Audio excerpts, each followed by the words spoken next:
আসসালামু আলাইকুম। আরও একটি নতুন রেসিপি নিয়ে চলে আসলাম। আজকের রেসিপি হলো চিকেন সসেস পিৎজা। আর আমি এটা কিভাবে বানাবো এটা আপনারা দেখতে থাকুন আমার ভিডিও সম্পূর্ণ শেষ পর্যন্ত। আর আমি যে সসটা দিতেছি এটা হলো মারিনারা সস পিৎজার। আর এটা হলো হালকা একটু স্পাইসি থাকে।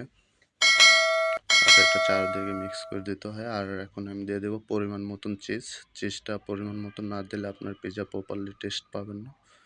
আর যদি চিজ বেশি হয় তাহলে ভালো একটা টেস্ট আসে না। যত চিজ কম খাবেন ততই সবথেকে ভালো হয়।